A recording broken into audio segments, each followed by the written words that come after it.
Hey, everybody, and welcome back to the Pardonable Podcast. This is episode 49. And before I get to my guest today, I'm going to tell you about my charity of the week. Now, let me pull this up real quick for you. So, I've been doing a charity of the week. A charity of the month.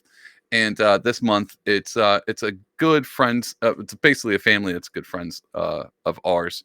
And they recently adopted. They foster care a lot, and they recently adopted this little guy, Lucas. And Lucas has got some developmental issues, and he needs a lot of attention. And not only that, needs a lot of accessibility into their house. And while they have a few things set up, they need a few more things like a ramp and a few more accommodations. So we're trying to raise money for them to be able to add on certain things for Lucas to be able to have a comfortable life now with this new family. So if you would check that out, if you want to give, go and give them. But yep, that's our charity of the month.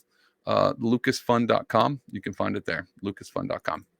Anyway, back to me. So my guest this week is a very good friend, a friend I've had for a really long time. Always like having him come on. He's been on before, maybe twice before. I'm not even sure. Might be my third recurring guest. Good friend of mine, been friends for a long time. He's an artist and a musician. He's a singer and songwriter. He does all the things with the musics, and he's currently always got projects going on. And so anyway, without further ado, here's my good friend, Travis Estes. Travis, how you doing, Hey, buddy? pretty good. Coming, Doing all coming through. right. Awful. You could have just started being like, dude, I'm doing awful. Let's talk about it.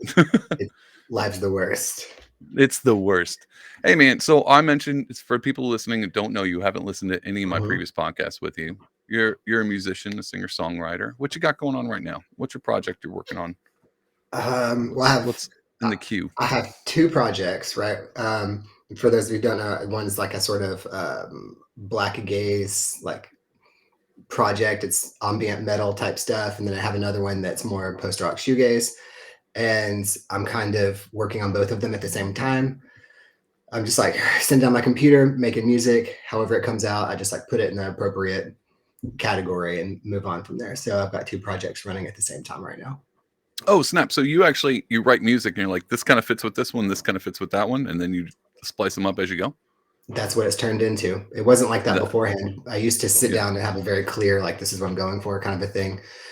But in both cases, I'm bored with what I've been making in them. So I'm just trying new stuff and bringing new sounds in it. And I kind of don't always know where it's going to lead. So I kind of like let that take me in a direction and then I file it accordingly whenever I know where it's going. That's cool. I actually kind of do the same thing with the art. Oh, and so I've been, obviously my art's kind of all over the place because I did watercolors for a while, and then recently I started Mm-hmm. busting out the acrylics and getting crazy with them. And I wasn't sure exactly where I was going to go, but I've had a few conversations with other artists, and I was like, well, I have like my categories work with like my fine art, quote unquote fine art. And then my comic book stuff. Not that I'm making comic books, but I like that fan art stuff. And so the categories, I jump back and forth between the two on top of a podcast and whatever I'm writing. And then yesterday I sat down for like an hour writing poetry. I've got it. It's all over the place, man. I'm a bit scattered. Speaking of right now, I think I'm a bit scattered, but it's also like the end of, I keep saying the end of winter, but it's literally snowing right now. So I don't know if it's the end of winter yet. But come springtime is artist season, like spring, summer, fall. It's when like Mm-hmm. artist season. And I haven't done an art show in a minute, especially like any like art festival, like street festivals. And I'm thinking about doing them this year. And so I got to actually start having material.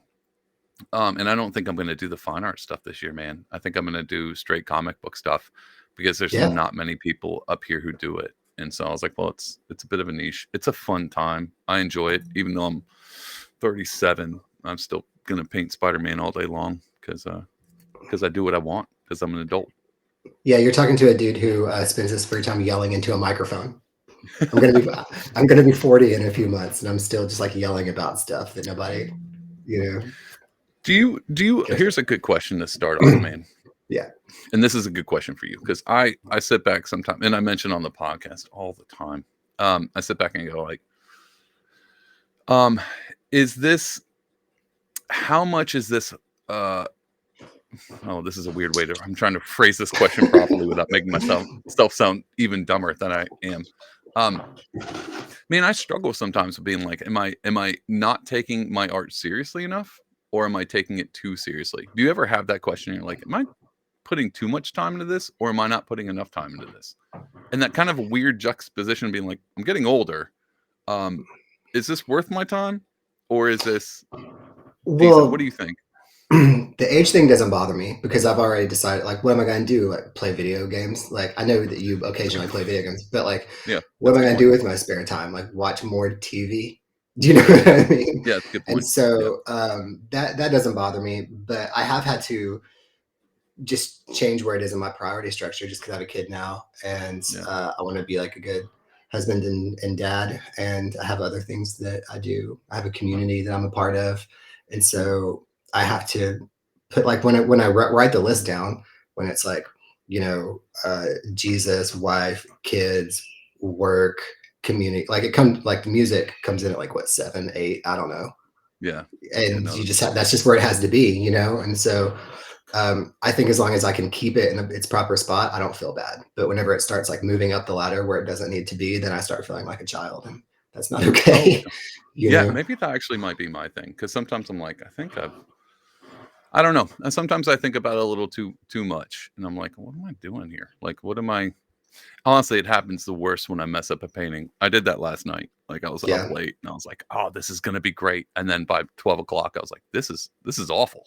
And I was like, what did I just do with my that life? that happened to me last Um, night. I'm trying to it happened figure to me out. too. I'm trying to figure out how to make hi hats that sound really glitchy, like not programmed, like they Okay. just like Yeah. glitch out like in an organic way. And I spent like 3 hours like trying all these different ways to do it. And through the whole process, I was like, yeah, this is cool, this is cool, this is cool. And then at the end, I'm like, let's listen to it. And I'm like, this is the worst thing I've done in months. Like, this is so bad. But it's just part of it, you just Yeah. have to do that. You just have to mess up and move on. It's part of getting better anyway. I say that, but sometimes I'm like, oh my god, I've gone this far, and then like reduced myself back to. I'm looking at the painting right now and being like, what happened? Like, Well, I was on a what good else were you roll, and gonna then what else destroyed were it. you gonna do though? That's the Do thing. Is better, like, do better. That's what I was no, thinking. come on. You got to Yeah, make no, some it bad does. stuff before you make good stuff. That's just how it works. I know, and I've been on this TikTok rift. So I've been thinking about, like, well, All I that. paint Yeah. anyway, and I finally set up, like, I have my little art studio, and I finally, like, this past week set up a camera, like, be able to put. I have a second iPhone that I normally use for like background music, but I now have started to use it to like record time lapse videos. Because I was like, this would be a thing. Um, and it's fun, but it's a whole nother.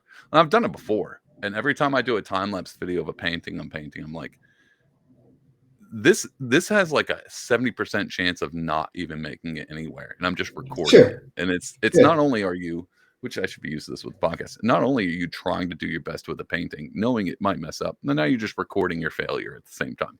And so it's like, well, No, good thing man, no, you got to this change isn't the live. you got to change the way, like, the fact that nobody will see it should give you freedom to do whatever you Yeah, want to do and stuff. That's what I keep telling myself. Is like, it's not that nobody listens to what I'm making, but like I'm not going to win a Grammy or get on the charts. And so it's like when I'm worried about what the lyrics that I'm writing and I'm worried about people hearing them, I'm like, okay, so who's who's really going to hear this that I'm worried about? yeah, Do you know? that's a Like good if point. I put out a song that's like really bad, like so what? I've been doing that like my whole life. I'm still Yeah, fine, you know. So that there's like the freedom in just like accepting that you're more anonymous than you fear you are, you know. I think that's actually a good thing. I struggle with that, man. To be honest with you, that's been something I've struggled with for a long time. And my wife says, "Oh, I don't know. You probably haven't watched this. There's this TV show, and Earmuff the Kids. It's not spelt the same way, but it's called Schitt's Creek, and Oh yeah, it's a yeah. yeah. Have you seen it? Yeah. Mhm. Well, there's this one episode, and so there's a brother and sister, and the brother's name's David, right? And I don't remember what the sister's name is, but he's Yeah, you, he's David. Yeah, well, that was basically the yeah, concept, and but but he's about to take his driving test because he lost his license a long time ago. Weird parallels here. And then he's in the car and he's freaking out about, like, what if the driver, blah blah blah. And his sister turns and goes, David, nobody cares. And so my wife is like, David, nobody cares. And I always have to remind myself, like, really, it's not that big of a deal. Like, failing is not horrifically bad, at least in our categories. Yeah, Like if I paint, not at all. and I've done terrible paintings before, and I've put them out there, like and then somebody's like, "Hey, this looks great," and I'm like, "Really?" I was like, "All right, well, wasn't what." And I think what I have in my head, and if it comes out on the canvas totally different, Mm-hmm. um, it throws me off because I Mm-hmm. already had like an aspect of what this is what I'm going for, and I think that's what happened. And but the cool thing about recording it, the same thing with music, is now that I'm recording it, I actually went back and watched the time lapse and be like, well, here's where I went wrong, and I went too soon on this, and I shouldn't have used that. And so it's a good editing tool to be able to work your way into it. So I'm definitely going to keep recording. I just might not put them out there. I might even put them out there. Like again, nobody I cares, need man. you. I need you to keep putting them out there, get really big on TikTok so that I can give Mm, you my music and then my music can be the background of your time lapse. That way I don't have to do anything social and you just do all the work for me yeah. because I don't To, want to to do be any honest, social media work. I totally have a TikTok with your music in the background. I already Nice. have That's what I'm that. talking about. Like 6 views. No, I don't know. I haven't checked it. It's it's TikTok, man, and it's social media, and I'm still trying to work my way into that. But I want to actually talk about that in a minute. But let me go back to what you said. Oh, speaking of which, anybody listening, that music that you heard at the beginning of the podcast that I've had for like 3 years now, that's Travis. And Oh so yeah, if I you're forgot about like, that. Yeah. yeah, man, the beginning of the podcast, it's you. Um, I don't remember the song. I just remember hitting you up, being like, "Hey, can I use this song?" And you're like, "I don't care." I was like, "All right, sweet." And Mhm. so I've ran with it for 3 years. So it's becoming anybody who listens to the podcast regularly knows that, or at least 10 seconds of that song. So, but if you want Better to than check it out, nothing. it's Crystal Optics. I'm sure you can find it places, right? It's on Everywhere. Yeah. Spotify and stuff. Yeah, everywhere. Okay. Hmm. Anyway, back to the social media thing, man. And there's a lot to cover on this because I wanted to talk to you about this. But earlier this week, we have a little group message with a bunch of our close friends, and we are going back and forth about stuff going on in the news, right? And then you Hmm. pop in with, and I think it was me and one other guy. You popped in with, Hmm. you guys need to stay off the internet for a little bit. Basically, you said Yeah. you should go outside and touch grass. And I Hmm. was like, he's not wrong. And so I did precisely that. I just stayed off the internet for a while. Um, You but feel here's the better? funny, about the same. Give it Uh, time. Give Keep it time. going. Well, here's the thing. Here's my internet habits, Travis. I'm actually not on the I'm not I'm probably should be on the internet more, due to the projects that I work on. I've never been one like the everyone talks about like the dopamine hits that you get when you put something out there. It's not it's not I don't know, I don't feel the same way about those things. That I think I probably should. It's the same reason why I don't like post selfies or what I'm eating. I'm not very engaged on social media. Now, the way I take it in is a little bit different, but even then, um, it's I don't know, man.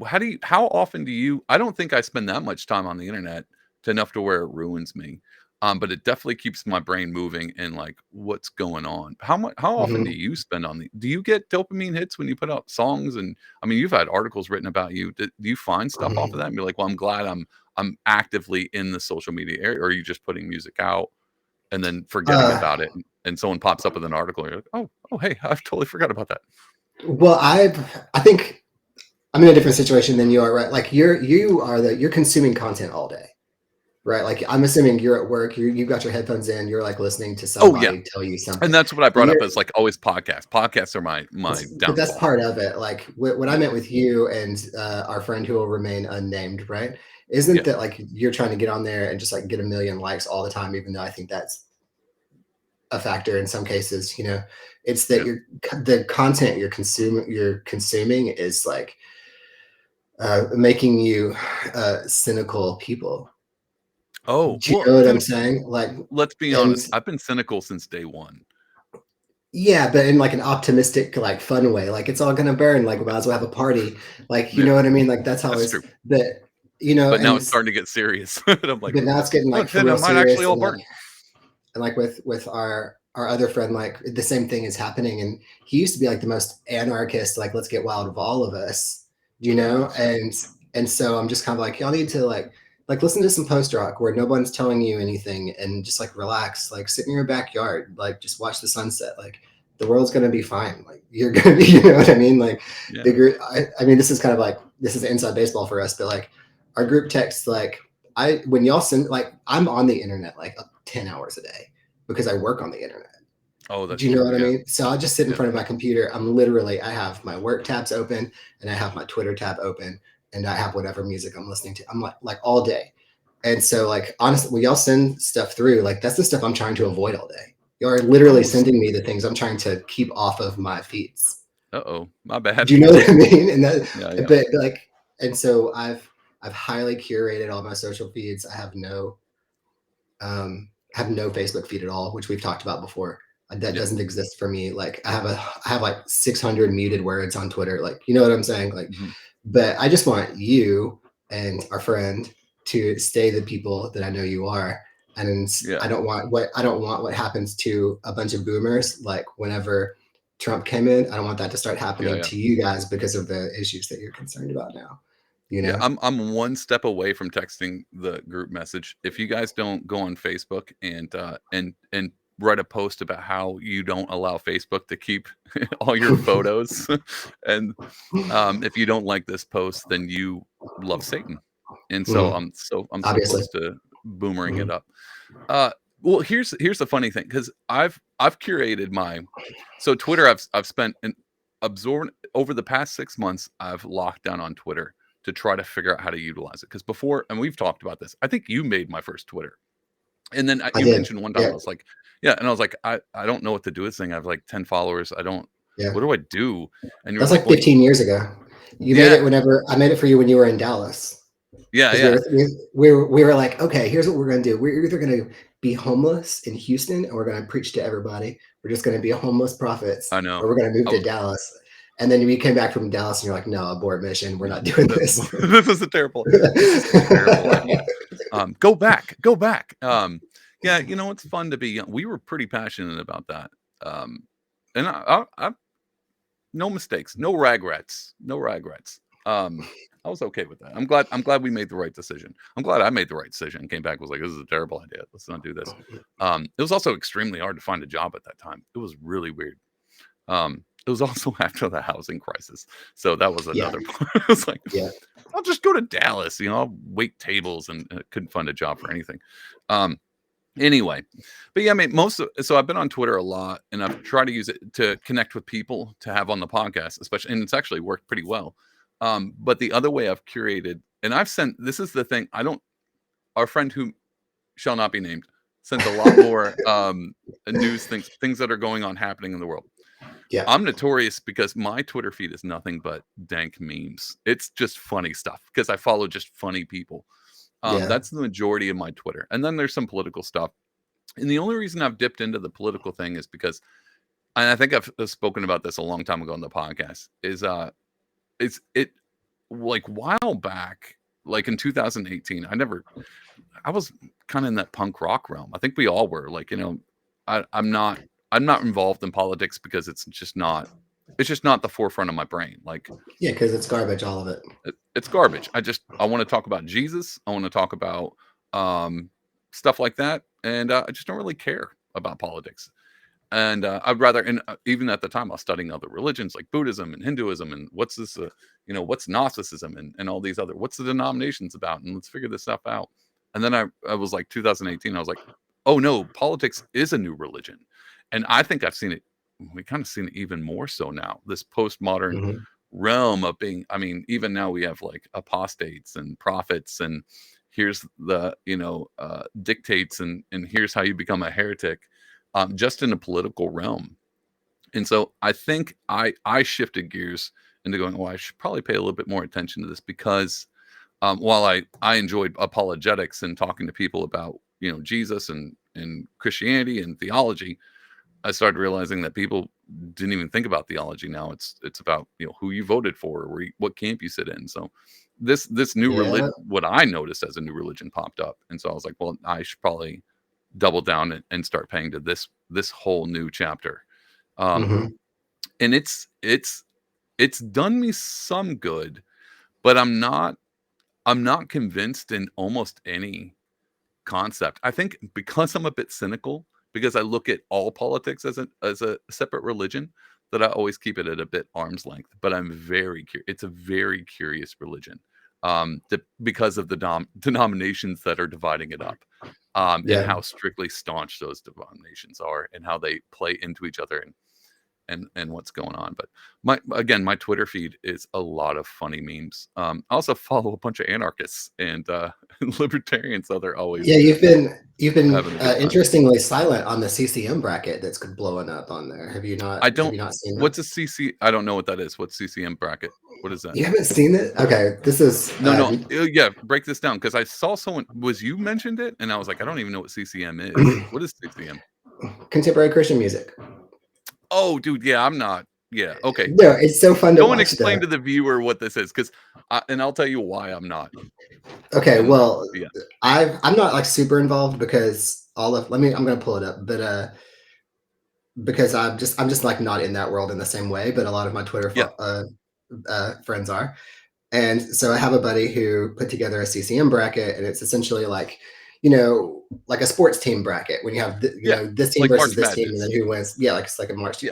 Yeah. But he did that with like 60 something, I think, Christian bands, and put them Okay. all Yeah. together. And so they're all battling each other on based off of Twitter votes on who the ultimate one is, to see who Oh, for the real? absolutely top one is, right? So it's like turned into a whole thing, and I love it because it's made my feed like way more fun. You know what I mean? Good. But That's good. we're in the final four right now, Okay. and it's Who's the top of the line? MXPX versus Switchfoot Wait, why is is this week MXPX in this? Oh, so this yeah, is not just like because they're Christian Christian. worship music. No, it's This just is Christian general kind of. bands. It's broken into Okay. four sections, right? So there's like the rock, Okay. punk, metal section. The pioneers section, the bands you would listen to in youth group, right? And then the Okay. normal, what we think of as like CCM, right? Okay. But we're in the like final weeks. So the next two matchups are Switchfoot versus MXPX. I can't believe MXPX made it that. Have they even put I out a can't. recent album?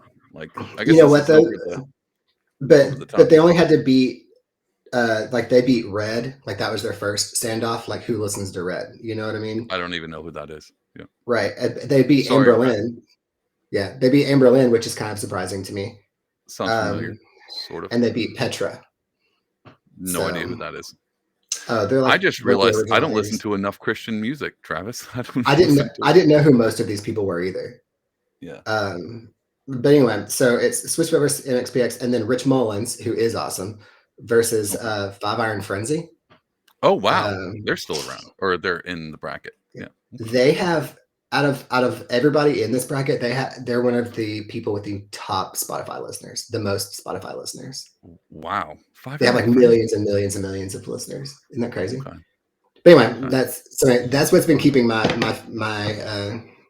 feeds happy and fun, So where is where paying where attention to DC that. Talk drop off? Let me pull that back up. Tell me They lost please. Who they lose to? Five Iron Frenzy. Really? Okay. Yeah, What they about beat Jars Jars of of Clay? Clay. Oh, they did beat Jars Jars of Clay. So they nice. beat Jars of Clay out. Yeah. Okay. Man. So Was Carmen on that list? You remember Carmen? Carmen's not on it. No, Not even on it. not Because even he on it. because he made the list. That's why. There's only so many spaces. That's true. Yeah, man. I dropped I mean, other than a few like punk rock stuff like MXPX, I'm trying to think of any other Christian bands. Wait, what about Blindside? Wasn't Blindside Christian or no? Blindside's on here. Yeah, Blindside's Oh, on it. they are. Who knocked them Yeah. out? Let's see. They lost to they lost to Oh no. Striper. Do you I remember don't even know Striper? what no, They're no an idea. 80s they're an 80s hair band. Awesome. Anyway, Awesome. yeah. Well, I don't, and I think this is where I've never been, even when we worked in ministry, I had a hard time keeping up with Christian culture. Yeah, Um, it's hard.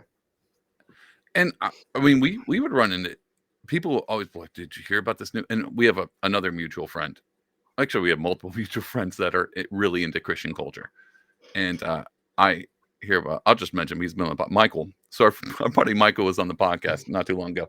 He's always somebody's like, yeah, man, I was just thinking, and I saw this article about this pastor. You know who that is, right? I'm like, nope, I have no idea. And Yeah. because he's actively in ministry and he's a pastor of a church, and he's always up to date and like that culture. Even the idea that Christian Twitter like is a thing that I'm not even really in. Hmm. I'm not really in a lot of.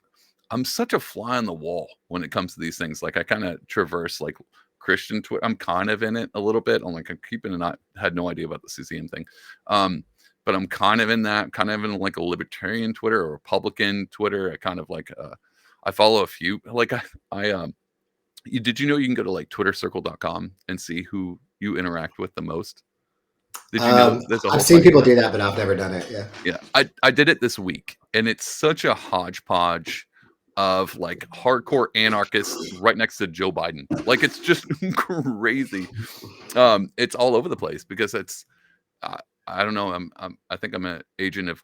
I enjoy chaos. Like I like to Yeah. see the full spectrum of a lot of things, and I think that full spectrum thing, especially when it comes to political or religious or those things, I think that keeps me out of any kind of real echo chamber.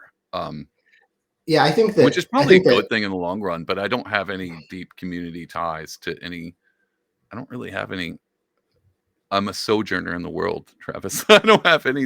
I don't have a well, community that I lock into. I think that like we really, in a lot of ways, there are a lot of benefits to us, like not becoming Jesus people until we're in our 20s, That might have been it. because Yeah, that might have been it. I think when you're raised in all of that, you get like real ingrained in all of that kind of stuff, and then it becomes hard to separate like what's Christian culture versus like what's actual Christianity. That's a good You point. know, Yep. and it's not that like uh, CCM is like a bad thing or whatever, and this whole culture is like bad, but it's like not necessary in any sense to like be a Christian, And the Yeah. thing Yeah. that's like the thing that's made me concerned lately, I mean, you talking about like politics being a religion, is that it seems like there are Christian cultures that are highly political Yeah. that that are not Christian at all. Do you know So what here, I mean? And that makes me speaking really of, bummed out. Like there's the when you get far enough on either side, like I don't care like what side you are, it if you're a Jesus gets person or whatever. But if you get far it gets enough on weird. either side as a Christian, then you're totally happy to like use Jesus as a tool to get what you want, and to prove the point that you want, and to never actually know what he says or submit to like what he wants you to do. And that kind of bums me Yeah. out, especially like on the right, because Yeah. those people are. Uh, I don't know. Maybe I just see them more, but they just really bum me out and bring a lot of extra sort of like burdens into Christianity that's just like not necessary, you know? Yeah. I'm thinking about. I mean, I was going to bring up. So there was this. I have a hard. So if I was to politically align myself, I would probably be. I keep claiming libertarianism, but I'm a terrible libertarian. And the only reason I claim, and I put this on Twitter all the time, people were like, "What's the?" There was a tweet recently. It was like, "What's?" This guy was like, "I don't know much about libertarian. What book should I read?" And I just posted First Samuel. I was like, "This would be a great book." Um, and If some you guy want to be an commented, was like, anarchist. "Yeah," it was some guy commented underneath. He was like, "Are you positive or negative?" And I was like, "Both." I don't know. This is what tied me to this, but I would probably fall pretty close to the center. Here's the problem with dividing these things up in such harsh tribes, because then you have like socially conservative or liberal, and then economically conservative liberal, and then it's like, well, there's this diaspora of different chains and different branches that spread off into each one. And that's why I always kind of found libertarian to be a little bit more uh androgynous in its ability to kind of, Androgynous. That's I such don't a. know, I'm trying to think of the right word. Amorphous, maybe, just being like, well, I can kind of see these parts. Here's the thing about libertarians that throw me off, Travis, and because my views have shifted drastically, most likely probably towards the right, but not in the right sense of being like God and country. Maybe actually a little bit to God and country. I'm not against that concept, but the crazy thing is all these people that I talk to that are in that weird like way off libertarian camp, they're like long-haired hippies, right? And they're like, I grow my own weed. Check out my AR. And you're like, Jesus, like I defend my AR and my gay neighbors with a rocket launcher. And you're like, you're crazy. And I like you. Mhm. Like, that's Yeah. cool. I get that. Yeah. But where I find myself more leaning towards the right is, and I've had this argument with libertarians before, where it's like all amount of freedom comes with a large amount of responsibility tied to it. So the more freedom that you give people, the more they need to be responsible for themselves. And so that's the weird dichotomy when it comes to being like, well, how much of the government, because it's basically anarchy versus like government. How much of the government do you want involved? We're like, well, we need the civil society, and the government's like that line varying between chaos and civility. It's like, well, that's fair, but in that, even that process, people are relinquishing the responsibility to be civil, because it's up to the government to make sure people are civil. And so there's a lot to go into that. And people ask me all the time, I was like, what would are you back the blue? I'm like, well, I'm not against police, but I'm not co-signed onto everything. Like it's not there's Mhm. uh, to have a nuanced feel about certain things and not just be full on one tribe is like an anomaly today. Like you're just not a person. How do you Well, I not think, have Travis? How do you not have a tribe? And I'm like, well, what about? And this is my fallback, dude. This is my constant but fallback. you do have a tribe though. It's just not Jesus. political. Yeah, Yeah. that's it. That's my tribe, Yeah. Jesus. And people are like, well, why are you libertarian? Jesus. Well, why don't you believe in this? Jesus. Well, why? Who are you voting for this year? Jesus. Like, Yeah. like this is where I fall. And not to be like a straight. I'm not like a crazy Jesus freak. I mean, there's some rhyme and reason why I believe in one. Like, I'm pro gun. I think I think the government should give out guns. That's how hardcore I am. Because I Okay. wouldn't mind a free gun. But not because I think people should be, shooting it up in the streets. Again, responsibility. It's that I like people having responsibility for what they can handle and what they choose to want to live in. So, it's not a good argument. Uh, I just, I just, yeah, I don't know, man. I find every time someone's like, well, where's your political stance? I try to refer back to the Bible. It's the best thing I can do. Like Yeah, but that's the best I got. I think that if you follow that back far enough, though, then you can't support a government at all, You can't. right? I mean, that's the That's first where Samuel we're thing. Yeah, it's that's kind of where it where gets like down we're to it. different in this, right? Like the thing that's been making me like really agitated lately, and one of the reasons why I'm glad that my feeds are all highly curated is because there are all these issues. Like there's like cops, and then there's like both sides are vilifying each other for trying to groom children. Do you know what I Yeah, mean? All of these things, and so it's yeah, always like, the left is doing this; they want to hurt your kids, and then the response is, well, here's a pastor who like did something, yeah. similar, and like the answer is like, yeah, they're both freaking terrible. Like, They're how can terrible we how people. can Yeah, we not just like say like, yeah, they're both awful? Do you know what I mean? Like, yeah, but there's so like this like tribalism where it's like it turns into just finger pointing, and no one's able to just go like, yeah, like maybe they all should be in prison, and maybe we all should like take care of this problem. And it's not like a tribal thing if it's really happening. I don't even know, because the internet is weird. But my thing is just, if you go back far enough, the government is a giant violent machine, and that's the only way that it enforces anything. yeah, And so if I'm going to support any side of it, then going far back enough, I'm supporting like a level of violence that I think that my Bible tells me I can't support. yeah, And so that's where we're different. yeah. When you say me and you together, not separate, different. Just clarifying that. I think. Yeah, Well, that's I why mean, you're a libertarian and I'm not. yeah, That's a. yeah, more anarch. I haven't signed off on I have a bunch of friends who are I'll get you anarcho-capitalists. eventually.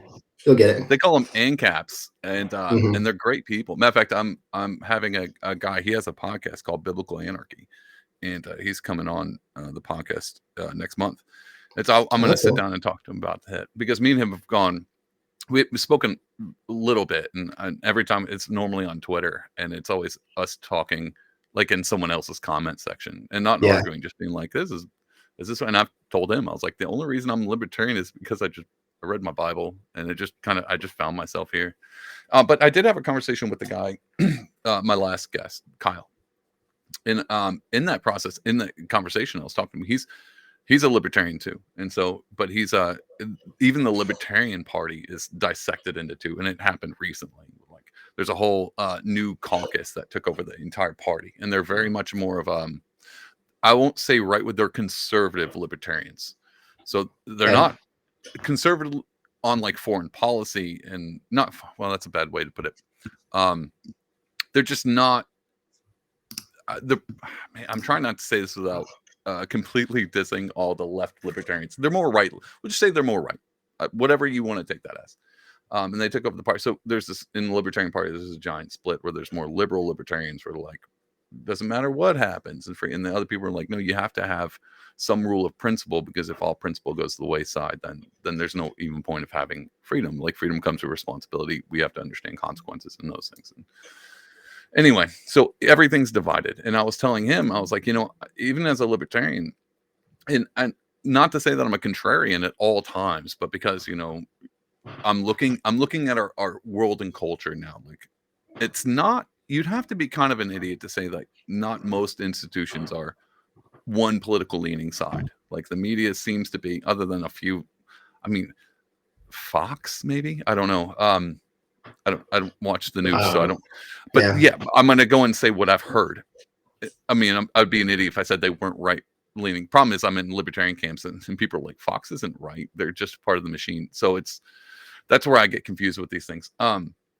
But yeah, most of the media is a left leaning thing. And when people say left, and the whole big, I'm ranting now, but the whole big discussion on Twitter now is, how do you define woke?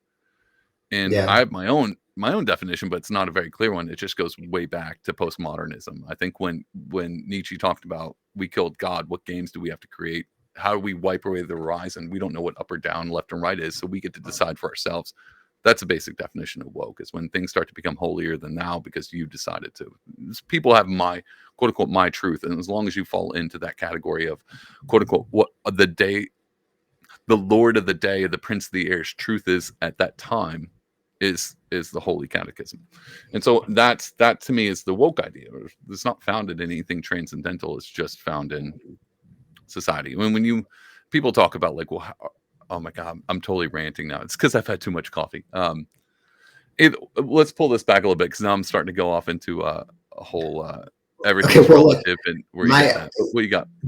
This whole, like, how do you define what it's like, it's the dumbest thing I've ever heard. It's like a trick, right? It's like, well, yeah, obviously, because it's undefinable, because it's ever moving. Well, it's like punk rock, right? Like, how do you define what punk rock is? Well, I mean, if you're a punk, you have a very specific idealized version of like what it is and like whatever. And if you're not, then it's just used as a pejorative. You know what I mean? As like this random. And there's analogy. Yeah. And there's not like there's not a definition. There is no, because that's just not how it started. It started out as like a slang term for like enlightened. You're like enlightened. You see past the machine or whatever, and then like kind of. Yeah, and then it like bloomed into this whole thing. But now, like, that doesn't matter. Like, that it's just it's a definitionless word almost, and so it's like a trick, man. It doesn't matter. Everybody knows what you mean, you know. Yeah, I think that's kind of the point. Like, when it's that whole, and I've said this before, that whole guy that was like, well, how do you define porn? He's like, I don't know how to define it, but I know it when I see it. It's that everyone knows what it is, even if it's hard to define. My understanding of why it's hard to define is because it lacks a definition on purpose. Because 1 minute it changes and 1 minute shifts. You can see this I mean, studying apologetics and the idea of both and or either or, like that dichotomy, you can't be both and at the same time as being opposites of each other, plays in no part when it comes to any kind of ideology on this. It's almost the same thing as the right. Be like, well, are you for the police or are you against the government? Because they're kind of the same thing. And so it's like, well, how do you divide that? How do you square that circle? And it's the same thing with the idea of woke. Like, how do you square this circle when the definitions are ever changing on a whim of what the culture decides in that moment in time? Is this a good thing? Is this a bad thing? Is this against us? Is it not? No one knows, because everything's relative. And that's where I go back to like the whole, maybe not the definition, but the foundation of quote unquote woke, or whatever culture is doing right now, comes from relativism. And that's postmodernism, the throwing away of anything that is rooted in a reality, to where it becomes up for grabs. And then if you really want to go back to it, it goes right back to the Garden of Eden, where Satan goes, did God really say that? And instead of eating the fruit of the knowledge of tree of good and evil, in deciding to eat of the tree, you decide what is good and bad. And so you become God by deciding this is morally right, this is morally wrong. It always comes back to either we live in a morally right, morally wrong that's outside of ourselves that we tend to follow, or we decide what is morally right, what is morally wrong. And again, that's a long rant, but it goes back to Nietzsche. Nietzsche literally said that, if we killed God, what do we do now? And we create our own Yeah. gods, and we become God, Yeah. and then the world falls apart in process. Um, anyway, yeah, man, I think that whole conversation's pretty nil. I mean, And I what do you think? the thing that I'm caught up in, right, is like, what do you do about it? Do you know what I mean? Because like I have this. I don't think that what I'm about to say is political, although it will be interpreted that way. But I just have Yeah, this belief, right, where as a Christian, right, there are some things that I should be concerned about and that I should sure. participate in. And like one is like we should feed people. Do you know what I mean? And when I Yeah, look at for the sure. country, there's enough resources to where like everyone can eat. They're just not in the right hands. They're not being used properly. Do you know what I mean? And What do you or like, I don't know what you mean. What do you mean? I mean, just there's just enough money and food in the world to feed everybody. Period. Oh, okay, If I see we, what you're saying. do you know what I But mean? But not in I'm the not right like hands. Whose hands? I don't understand this. I just mean like the resources to put the food in place, to make it, the money to get it, that they're all Gotcha. being like hoarded by a certain class of people, for their own benefit. Okay. Do you know what I mean? Okay, like Sort I of, but saw. I think I might disagree with you on this one. Okay, well, it's like I I think saw on. I think. What do you mean? Like, okay, can we agree that there is enough food and resources to feed everyone?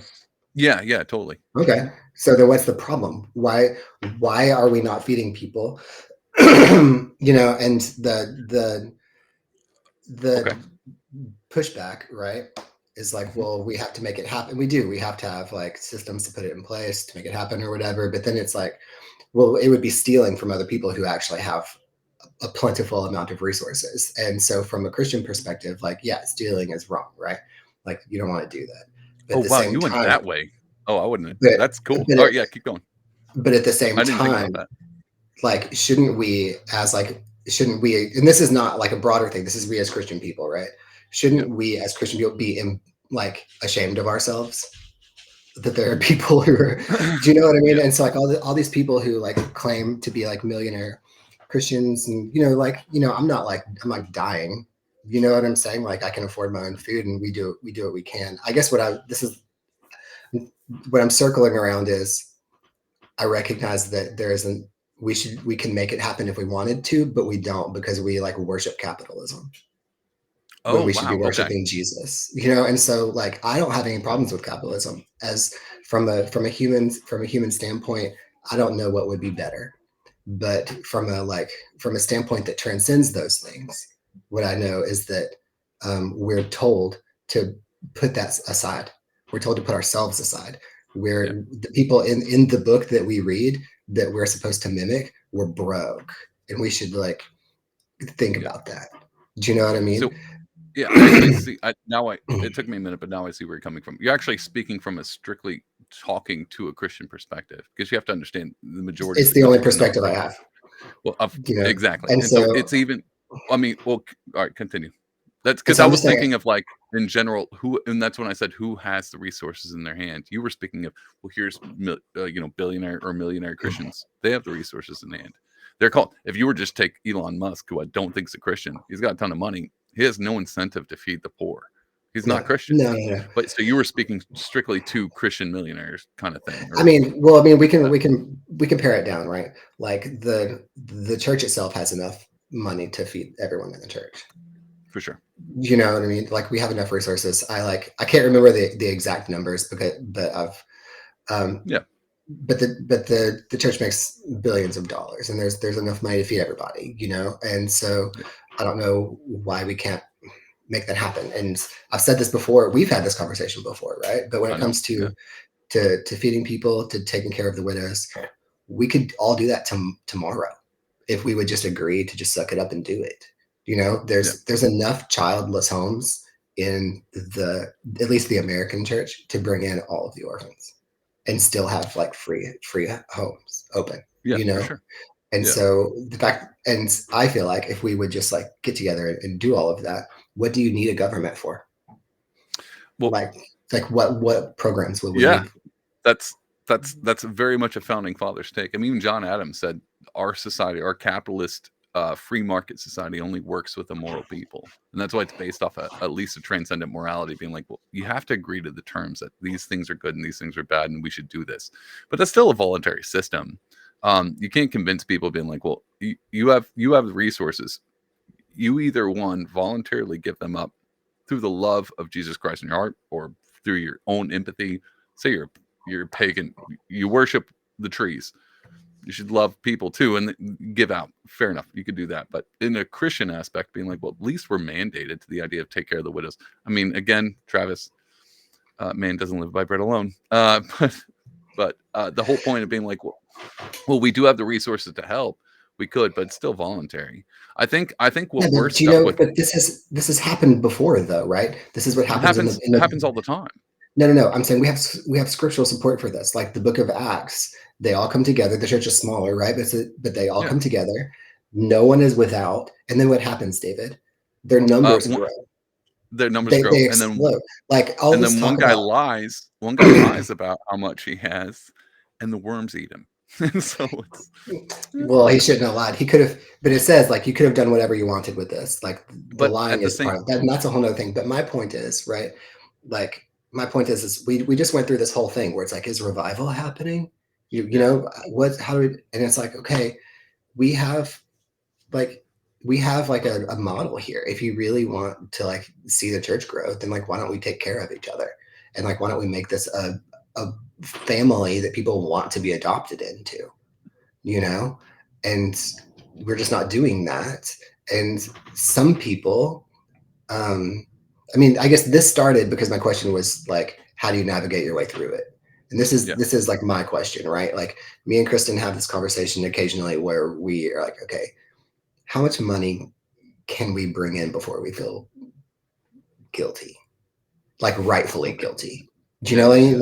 Like John Wesley, I think John Wesley had his number and it was pretty much, I can't remember the exact number, but it was the average around him. And then everything after that, he just gave it all away, yeah you know? And so the question is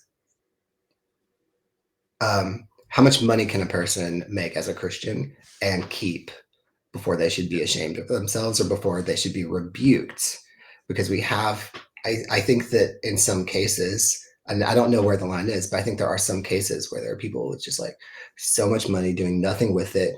And I think that it would be right for them to be rebuked for holding on to it. yeah Not because it's like they shouldn't, not because they didn't work hard for it, not because they didn't earn it, but because you've signed up to be a Christian and there are certain requirements for that. And that part of that is dying to yourself. It's generosity to others. It's caring for, it's like just having grace for others and you're in your, through your life, I guess is the right way. You know what I mean? yeah And I don't know what that number is, but I can't, I'm just trying to navigate through that.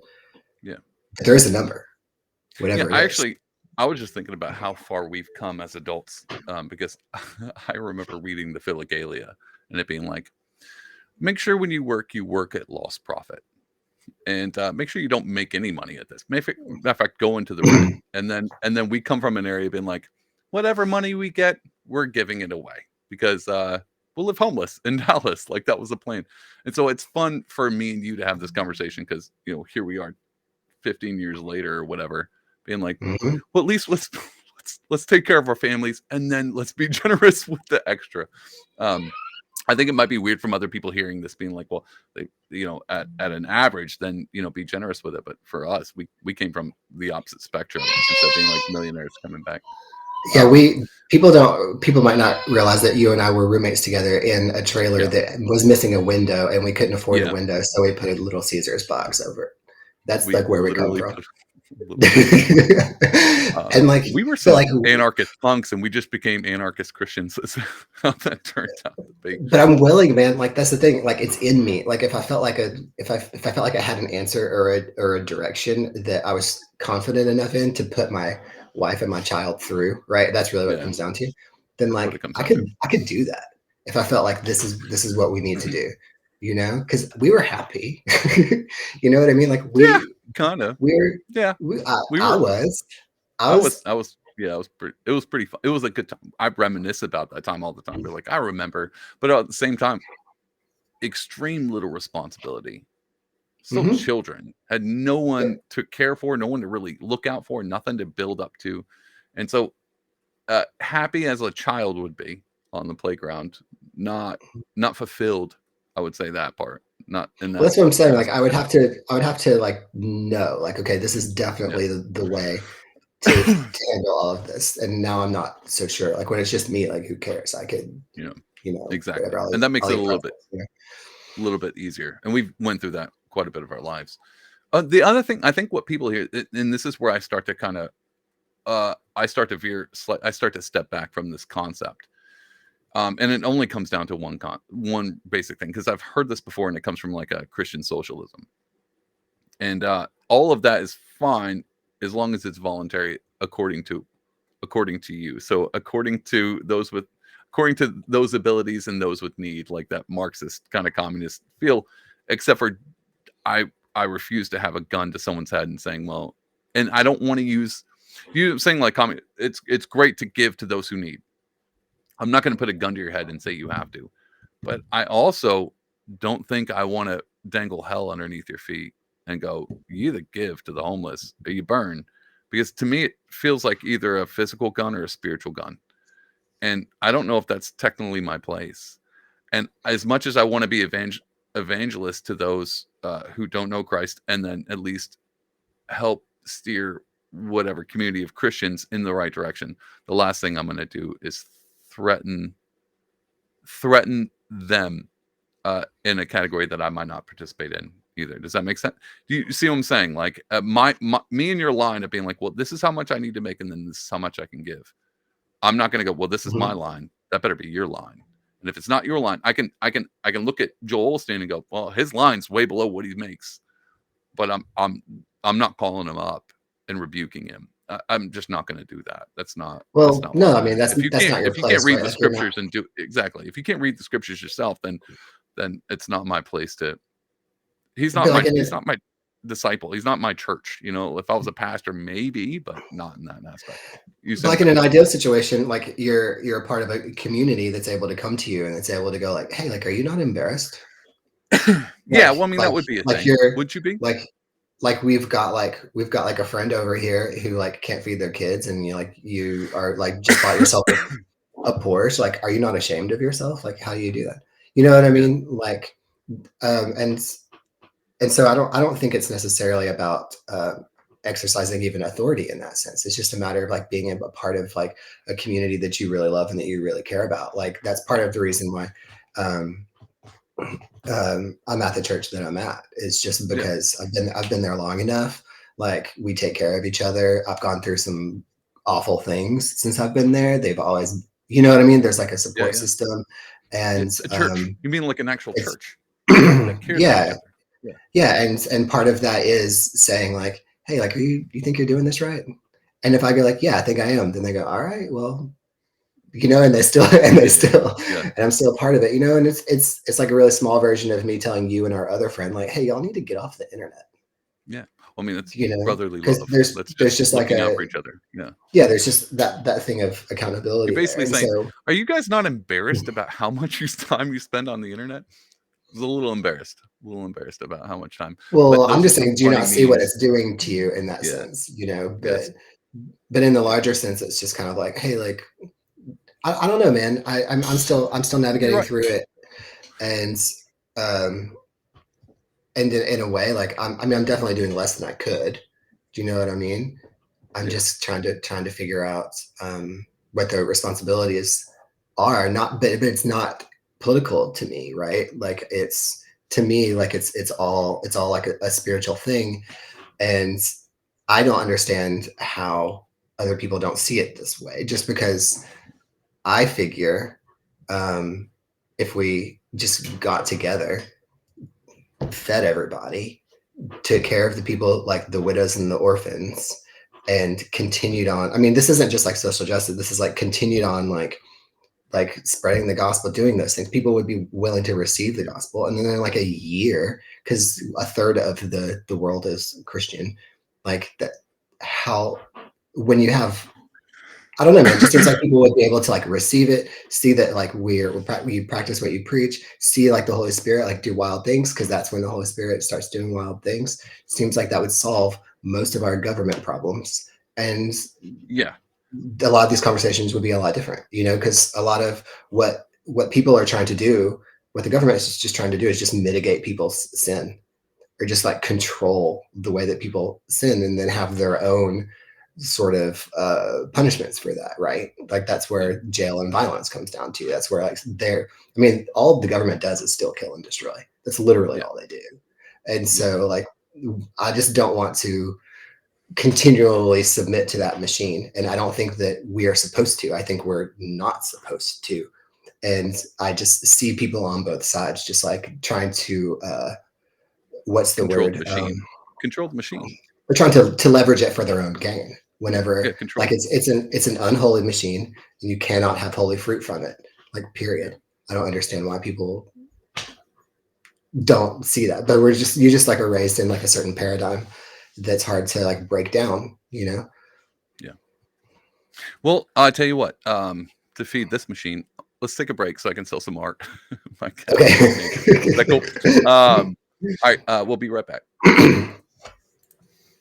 Hey, everybody. I don't know if you know this, but not only am I a podcaster, I'm also an artist, and I'm not a bad one at that. And if you want to judge me and be like, well, I don't think he's a very good artist, you can actually go to pardonwill.etsy.com and check out my art. And I'm going to show it to you right now. If you go here, you can actually see my entire category. And I've got cool stuff like antiques. I got the Mandalorian watercolors. All these things are prints. I also have originals on here, and you can buy those that are actually on watercolor, hand painted. But even with the prints, you can choose like, well, I want this size. I don't want this size. I want to actually be able to adjust according to the frame that I have for the office or the living room or my kids' bedroom because they love Spider-Man. You can do all of that at pardonwill.com/Etsy. And as a gift to you for being a great listener, I'm using promo code podcast. It gives you 10% off. And that's literally just me being like, hey, thanks for listening. And it's just for you. No one else knows about that unless they listen to the podcast. So that's my gift. And a lot of podcasts are like, well, donate and subscribe and all that stuff. And you can do that as well. But I don't want free money. I want you to be able to support the podcast and also get something in return. So if you go to pardonwill.etsy.com and check out my art, you can just look at it. And sometimes it's just nice to look at art. What is Instagram for anyway? So go to pardonwill.etsy.com and check it out. And if you like something, use promo code podcast, get 10% off. And that's my gift to you as a listener because I appreciate you. And so that's it. And back to the episode. Okay, and we're back. All right, man. Well, here's something that I was thinking about while you're talking, and I think we both kind of agree on that. I like the volunteerism. I think where the government came in and started doing what it was is because the church kind of failed in the aspect of holding up the community. And sometimes I think, well, it's the church's fault, which it very much could be, but this is a church beyond my day and age anyway. So what do you do about how do you, instead of just pointing the blame, being like, well, the church should have done a better job. Well, it's our job to fix that. And I think we've done our and I want to go into that in a minute, but what I do want to back up before we move on because I want to talk about our me and you and what we're involved in because I know you're involved in church. I've been involved in church before, but even like the art and the music that you make, I want to talk about that and how that moves the world forward in the direction that we want. Because Mhm. as much as we want to complain, be like, well, it's the machine and these political parties. What are we doing about it? And I'm Yeah, over here having a podcast. I don't know what you're doing. I'm talking about these things. I'm on Twitter, tweeting all the time, trying to change the world. that'll do it. That'll I definitely do know, it. I know. Um, but one of the things that I do when it comes to this is why I think it's so tricky.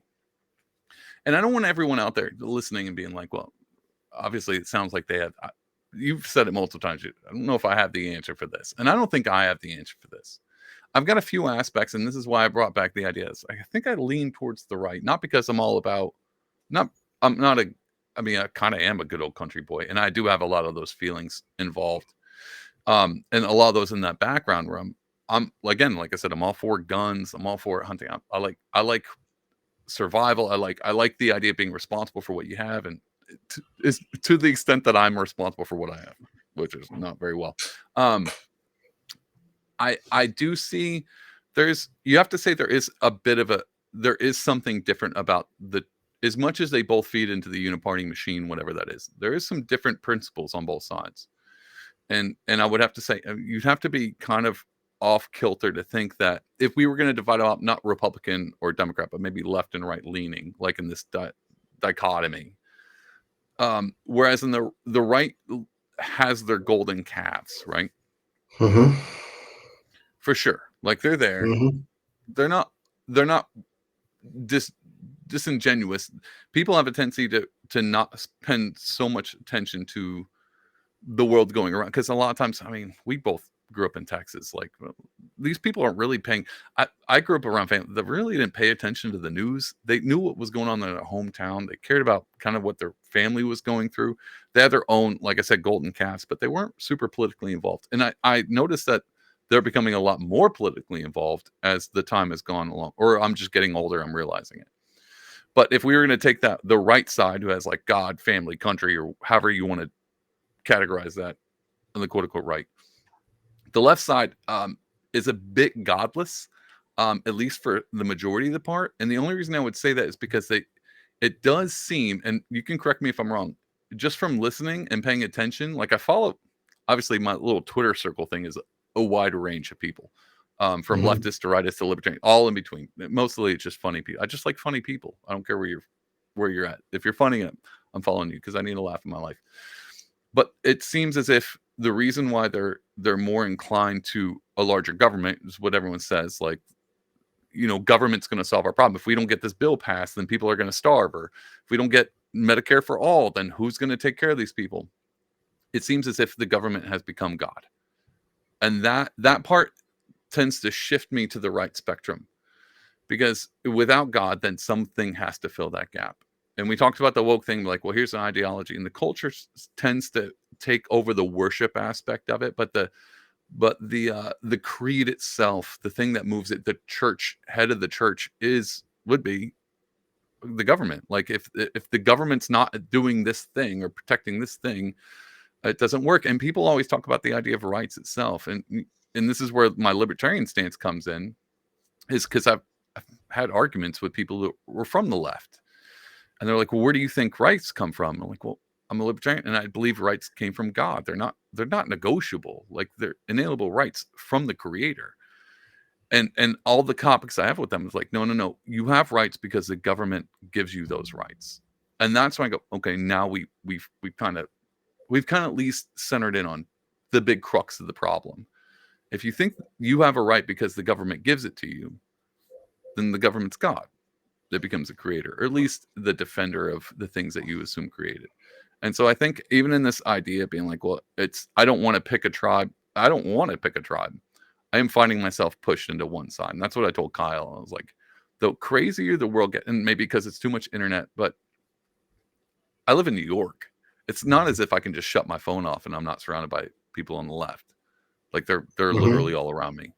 Mm-hmm. Um, I had somebody I talked to today, not today, this past week, lovely old lady. And she was like, yep, we're about to go on vacation. I was like, oh, that's great. Where's she going to? Going to Florida. I was like, oh, that's going to be great. And she was like, yeah, I don't know how I feel about Florida, but maybe it'll at least be warm. And I was like, okay. Whatever, man. Like, New Yorkers love Florida. I know, but I think she New felt Yorkers love bad Florida by so saying much. she's going to DeSantis land. And she was, again, she's an apostate. She's dipping into the other religion. I don't know, whatever it is, it's plagued literally everyone around. Everyone Mm-hmm. knows about it. It's not as if you can still just blindfold even me. Like I'm in my basement painting Spider-Man. Even I'm like, oh my God, this stuff is plagued everybody. And so I think that whole feeling of that has kind of pushed me to the right side. And I've always somewhat, looking back, I've been like, I've been pretty conservative in most of my values. Um, the libertarian thing is just because I read First Samuel, and I was like, obviously, and because I came from a punk rock background, so it was a weird. I think I'm just an orphan, dude. I think I've always been a sojourner of the world. Like my kingdom is not of this earth, kind of thing, and ran with it. And now I'm 37, and I'm just not gonna sign on to your cult. Like, I'm just not going to do it. Yeah.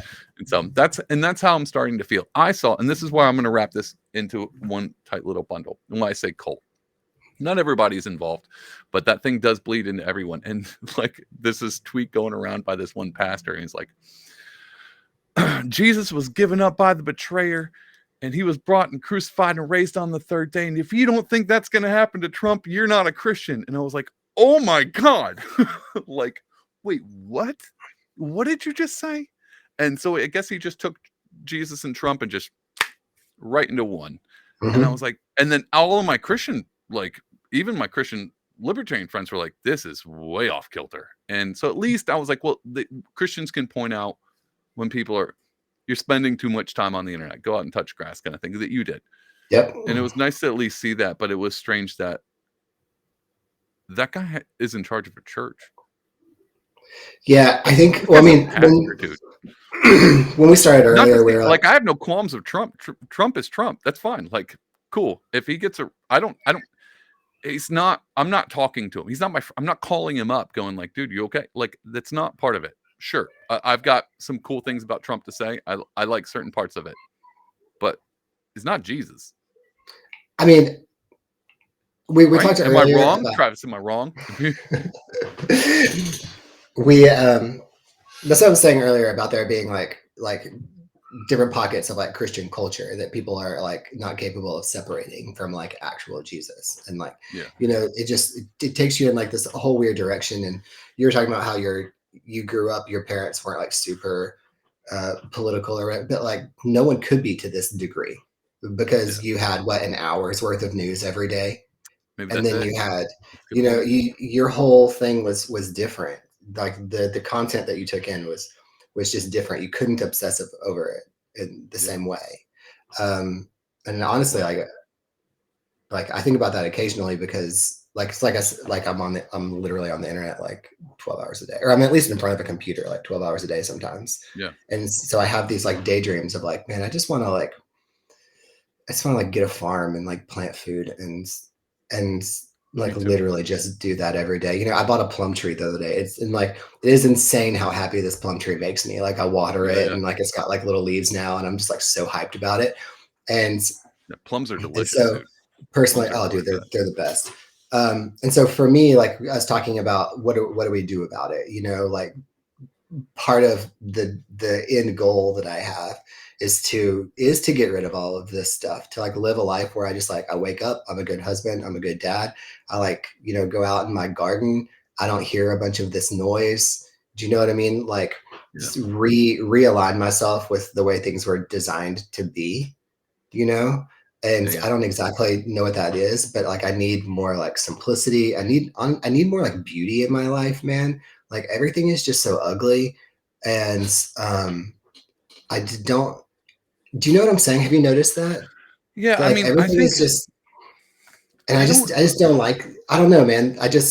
Well, stop making black metal, gay shoegaze stuff. Start making something happy, dude. That's so. And I'm not even this talking about comes happy though. I'm just talking about like beauty, beauty. mhm. But okay, so yeah, I agree with you 100%. But a lot of that, a lot of that has to be. Oh man, how do I say this? All right, so I think the same thing you do. But even the idea of beauty from my artist perspective, and which was what we are kind of going to being creative, man. I uh I don't I don't oh, this is gonna sound weird. I don't dislike the fact that the world is kind of spinning out of order and people are starting to feel chaotic and they're starting to feel uncertain. I think that's when beauty actually starts to be a little bit more pronounced and shine on. So take our conversation right now. I may disagree with a few things you say, maybe disagree, but I could sit down with anybody at any point in time and have a pretty deep conversation with them at any point in time. And there's going to be something I'm going to find that connects with them because while I do believe in total depravity and everyone is evil inherently, I do think that people are inclined to see good and beauty. And so it's the same thing like and I brought this up in the one solo podcast I did. It was like the world's falling apart and I feel bad because I'm over here painting Spider-Man with watercolors. But I'm like, no. And we talked about it. Sometimes it's just sometimes beauty needs to ride out the storm. And I think it might be the only thing to ride out the storm. So yeah, everything's ugly. I'm with you on the farm thing. I've kind of started that already, where I live now, and I'm moving into that. But the thing that throws me off, Travis, and this is what gets me on it, is because the more older I get, the more I'm further moving out into the woods, right? Like I'm Mm-hmm. becoming the mountain man that I never thought I would Mm-hmm. be. I I I don't know if that is the right calling. I don't I don't know if that's the Christian calling. I mean, maybe in Revelations where it says, head for the hills, maybe. But I think I think we're supposed to be a part of it, dude. We're supposed to be entrenched, and that's where I go into like the art thing. What do you think, man? Do you disagree? You think even in the midst of all the chaos and the ugliness, I think this is gonna sound weird. You're supposed to be the beauty, dude. Like that's it. Like we're supposed to be the beautiful part.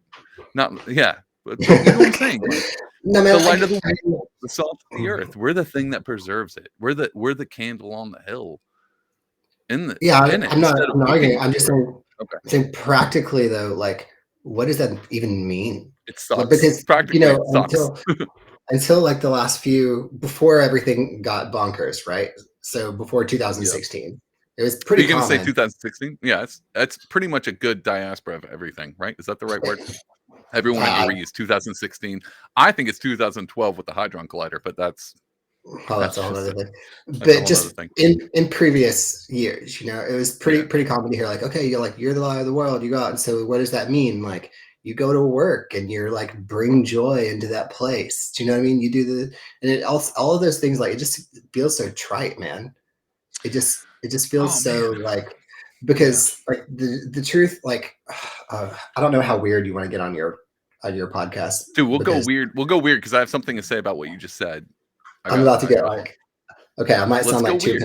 I might be No, too let's go. Pentecostal for my own good, Let's in go this sense. Pentecostal, dude. If you Okay. start speaking in tongues, I'm gonna leave it in. Let's go. Let's go. um, because like, okay, we were talking earlier, like, feed people, take care of the widows. Like, we're talking like all of these practical things, like what it looks like to be a good, like, member of a good Christian member of the world, a good like Yeah. member of the kingdom, while you're stuck in this like garbage heap that will eventually burn. You know what I'm saying? Yeah. But like but all of this, like, all of okay, let me put it this way. Everybody talks about how like it's the end of the world. Yeah. Okay. Okay. And They've been doing all of that for the a long time too, by the we know well, this. that's exactly what I'm saying. Is Oh, like okay. since I was reading like Thessalonians like the other day, and Yeah. the whole point of the book of Thessalonians, if I remember correctly, is Paul is just saying like, hey, you guys are actually like doing really good. You're like, you love each other well. You're like living holy lives. Like, continue to like live quiet lives. Work with your hands. You know what I mean? Yeah. That's the book where Paul says, if you don't work, you don't eat. But he was like saying like, Uh-oh, if Travis. you he was saying if you don't work, you don't eat, because people were so convinced that Jesus was going to show up that they just quit working. Just quit working. Yeah. They were Well, literally like, why would I go to work? Jesus is going to be here in 7 days. You know what I mean? And so they just quit, And so people have been saying this like since yeah. forever. And I recognize that. But when Jesus gives the list of things that will happen, right? Everything has happened except for one, right? Okay. Like wars, rumors of wars, like famines, plagues, all of these things have happened. Like, people have been persecuted, but not every tribe and people group have been presented with the gospel. Yeah. Okay. There's like one And so, island that still is untouched too. oh, well, people have tried though, but they died going there. Yeah. Have you seen They're that? pretty vicious. Yeah. But there are estimates, right, that will be able to happen within the next 5 years. Mhm. Okay. And Yeah. Yeah. so my point in pointing out all of this is that there's only one thing that hasn't happened yet. Well, I don't And know. I would the say I would whole say oh, keep going. I'm just gonna say that mark of the beast thing is starting to look a little bit more suspicious. With even this week with the banks collapsing, everyone's been like, "Well, we've been talking about a global currency digital global currency. Like, and then you have ESG, that whole thing's coming in and be like, you have social critics scores. And And the whole thing that's going on with CBDC and BRIC is like super weird, but we can get are back to we, that. yeah, okay. Yeah, sorry. But I'm just saying that everything is all of the Accumulating. Like, it's all coming everything is together. well, that's not everything is accumulating, and to all of the government sort of like distraction things, everything that happens in our life, right? From a Pentecostal point of view, from like a spiritual point of view, all of these are just distractions from the Great Commission, because the goal here is to get every people the opportunity to accept Jesus, and then when that happens, then like it's over. Yeah. Job Like well done. that's the end game, right? Yeah. And so, Cue credit scene. why did I start this? We were And so when talking it comes about the to like being a oh, practical person and like what we do, I know I agree that there like you have to take care of people's lives and you have to do all of these things, but you also like we can't use that. We can't forget that the big goal here is like Jesus died for everybody, and we need to get them saved, because yeah. there will be a day whenever the days don't exist anymore. Do you know what I mean? And we want as many people in this family as possible. That's the goal. That's like That's the it. big kind of thing. And That's so it. David, if you want, we could just like quit our lives and we could just like learn a new language that no one knows how to speak, and we can go there and like tell them. I mean, honestly, those are the places that like receive it the most eagerly, you know. For But sure. I'm not being called to that. Are you? Is that your calling? I don't know, but I might be. I might have to stay in. I might have to actually stay in Austin and not move to the country. That's how we got here. Do you know what I Yeah, mean? Like that's how we got here. That's it. I went to. I had to go to downtown Austin today, and I hated it. It's just the Nice. worst, man. Yeah, But it's the like, worst. um, but I might have to just like suck it up, because like this is where I am. This is where I've been put, and it's not that I don't like the people or anything. I just like would rather just like sit in my backyard and like drink my coffee and read a book. But that's not, the ultimate goal here. Yeah, You know, that's not kind of the point. I mean, I think I've had this conversation with my dad a lot. And way back in the day when we were living in the trailer, and I was like, I'm going to Dallas. I'm going to preach the gospel on the street and be homeless. And he had a really good point, and I remember this to this day. He was like, you want to go and help people for sure. And he was being very generous with when he said help people. yeah. It's like, but what about the people who have to help you in the process? It's like, don't you have the skills to help people? Yeah, you can talk and you can preach the gospel. You can work too. And I was like, Mm-hmm. he's got a point. And so even in that, like, But that's what I'm happens not, in Thessalonians. Like Paul is there, and he's saying like, hey, like I'm here as an authority figure, and I could have asked you for money, but I didn't. Like yeah, I'm working with you. I'm working next to you. And this is like similar to what I was saying in the very beginning, is we have yeah, these people who are in positions of authority, and instead of yes, using that authority to the benefit of the and people work underneath alongside, them, and work then alongside. they're using it as a tool of oppression, which is like, whether it's conscious or not, right? I mean, Yeah, they're using it as a tool for oppression, and it's just not the Christian model to do so. for And sure. And I don't, but I'm not looking to topple those people, nor am I looking to do. The only thing I'm looking to do is to remodel their bathroom, take their money, and help the poor. That's my avenue. And as much as I could rebuke Joel Osteen, been like, hey man, get your act together. My greatest avenue to reallocate those funds would be to literally remodel his bathroom, do a good job, get paid, and then talk to the community and help my fellow man out and fund whatever project I'm doing that actually is a lot of the world. And this is where I'm coming to the idea. Like, you're not equipped to go into that one. I forgot what the island's called. They've never been contacted. That's not. I mean, maybe it is. Maybe God called that onto your life. I'm gonna go and guess that it's not your calling. But what your yeah. calling is wherever you're at. Like, I'm not.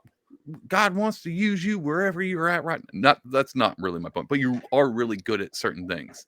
And one of the things I always thought that we've talked about is you being really good artist, especially in something like black metal or whatever it's called.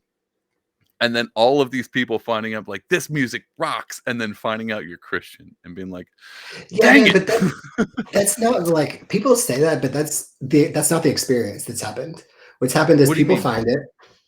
It's not doing like this is just like full transparency. This is how I feel right now, right?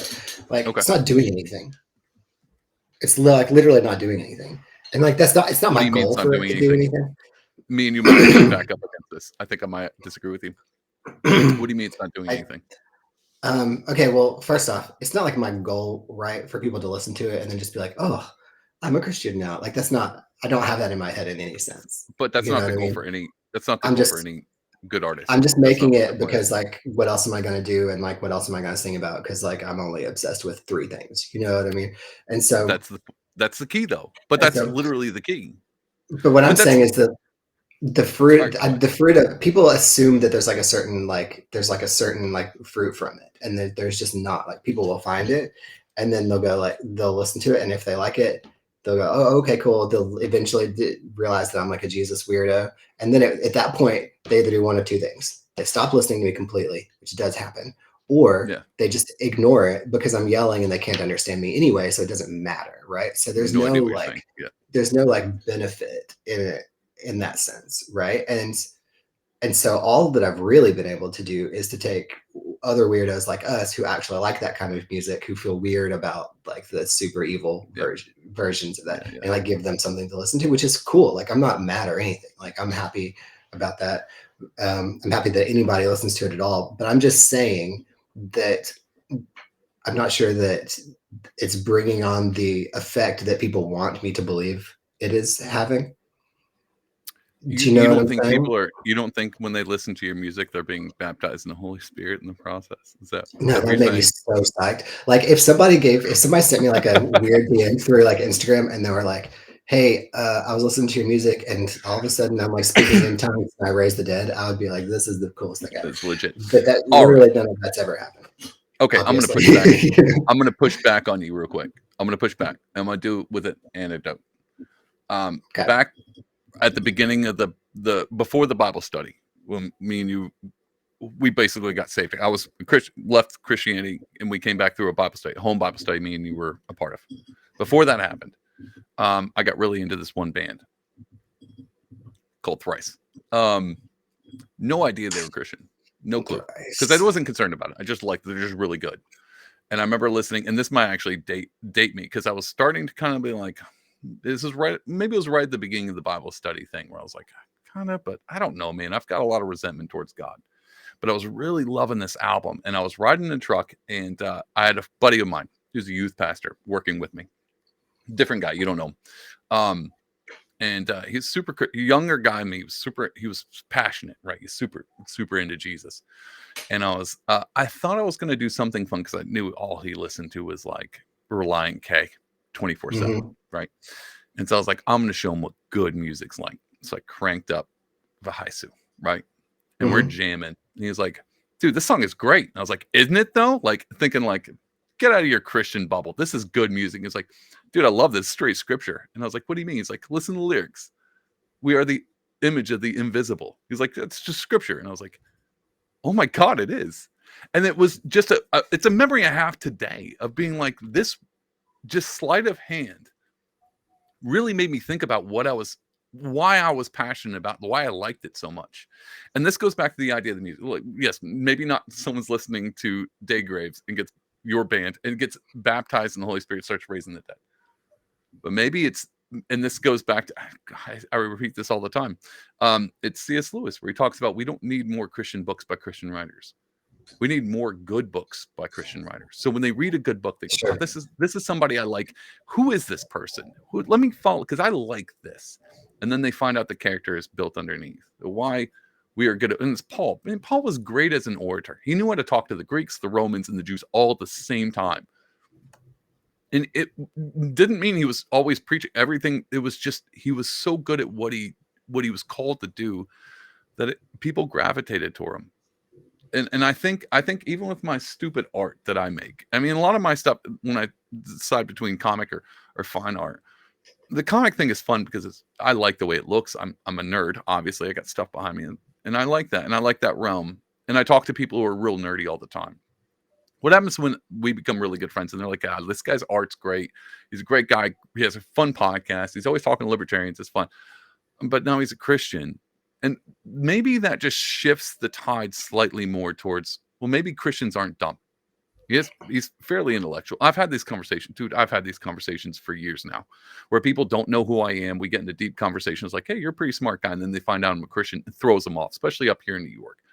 What do you mean you're a Christian? No one's Christian. I'm like, well, I am. And it's like, well, how can you keep up with a conversation and still be a Christian? I thought all Christians were backwards hillbillies. I'm doing the Lord's work just by being who I'm called to be and making the Spider-Man art I'm making or whatever I'm painting. I think it's the same thing, man. I don't know if I should categorize my talents to be, maybe I should go to Dallas and feed the homeless, or maybe I should go on the street and preach the gospel. Maybe I should just make good art.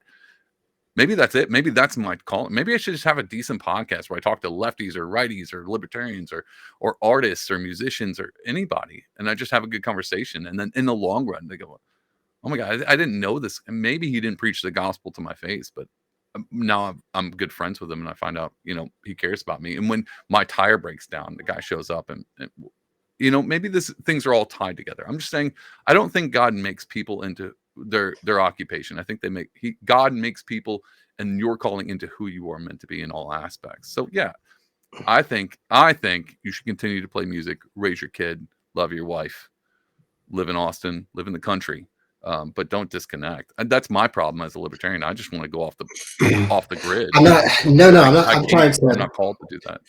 I think that I You want to see do what I'm the saying, opposite. The disconnect. I want to actually connect, right? And I think that You a want lot to of get more involved. I want to actually connect, but with the right things. Do you know? You should start a So, podcast. dude, Anyway, no, listen, Anchor.fm. No, I'm David. just not going to do it. This is a real thing that I like. Yeah, tell me. I don't. Okay, I'm not convinced that. I think there's so much content for everything. Do you know what I mean? Yeah, that's true. We're flooded. People We're could flooded big time. stop making music today, and you could still find new music for 10 years. There's so much. I can't remember the exact number. Hang on, I'm gonna figure this out because it blew my mind.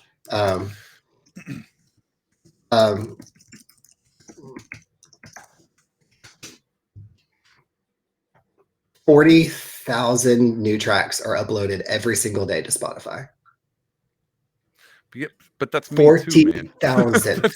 But this is what I'm saying.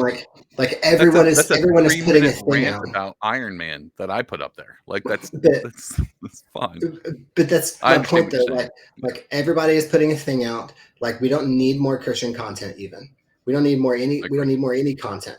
I don't even think we need any more preachers. I think we just need better preachers who are gonna actually live holy lives, who are gonna practice what they preach, and who are not gonna get into scandals. You know what I mean? It's so strange that's such a. We don't need you. That's a hard thing. Yeah, I agree. We don't need any of that. And so I'm taking this on myself, right? And I'm okay, cool. I like doing all of this. It is fun or whatever. But you know what? I know that people. You know what people aren't doing, David? They're not praying. Okay. You know what I'm saying? They're for real. They're not they're not doing we're not doing the world work, and we're not doing the spirit work. Yeah, we're not feeding people, and we're not doing the spirit work either. And so I could see a day where I just get tired of making stuff because who knows? And then this is ideal. Because I'm married to Kristen, I could probably never move to the woods. But if I for sure. I could see myself moving to the woods, living in a tiny place, planting some food, and all of the time that I would be making stuff or watching Ted Lasso. Instead of that, I'm having my neighbors over. We're eating food that we grew. We're living in a real more holistic kind of thing, and then I'm spending my time actually connecting, actually praying and connecting spiritually as well, because that's where all the work is done, which I know sounds insane to people who are, but that's literally where all of the work, that's like literally where everything gets done anyway. And so why would I not want to do that? You know, like Yeah. when you read like stories about Daniel Nash. Have I told you about Daniel Nash? Because he's like my favorite person. No, no, No. tell me. Okay. Yeah, tell me about Daniel it. Nash. Okay. Well, you know who? Oh my gosh, my brain is slipping. The guy who did all the revivals up north where you are, Finney, John right? Edwards? No, No, not no. John, not John Edwards. You mean I think it was recently or long time no, ago? forever ago. He's like real famous up there because he had the revival that was like in the Troy area, and then it doesn't matter. I think it Leonard was Finney. Ravenhill? I'm trying to think. Come on, dude. Come on. Dude, John No, Edwards. He literally gave the it's sermon not of John Edwards. sinners in the hands of an angry God like an hour and a half from me, my sister's town. No, I think it was Oh, Finney. oh, I know what you're talking. Finney. Yeah, Charles Finney. yeah, Charles Finney. Charles Finney. Okay, That's it. so Finney, it was like I remember that. Yeah. Okay, now. for people who don't know, like Finney is like a really famous revivalist. He would go into a town, he would preach, like thousands of people would get saved. And here's the big deal with Finney is that they would stay Christians for their lives, as opposed to like other people. Sometimes people revivals would come through, people would get saved, and then they would fall. Okay, but Finney had a secret weapon, and his name was Daniel Nash. And so what Daniel Oh, Nash would do yeah. is Daniel Tell Nash me. would go into the city first, and then he would just spend like a week or two just like praying like for the city. Do you know what I mean? Like doing Yeah, like the yeah. spirit work and doing all of that stuff. And then Finney would show up, and then most of the work was done already. He would like show up, he would do what he was good at and like speak, and then like things would happen because like all the work was already done, right? Yeah. And the like there's like this book about Daniel Nash. It's really short, but in it is a quote from Finney, and he says I've never seen a man pray until he sweat blood, but I have seen a man pray until his nose bleeds. Like talking about Really? Daniel Nash. Yeah, Yeah, yeah. and And I read stuff reference like to that, and Jesus at Garden of Gethsemane. yeah, and I Yeah. read stuff like that, and I'm like, let's freaking do this. Like, it makes me want to Let's go. destroy stuff. You know what I mean? Yeah. And like that sounds awesome. And so like I could like see myself like not like doing that, but like at least Yeah. going in like that direction, because to me Yeah.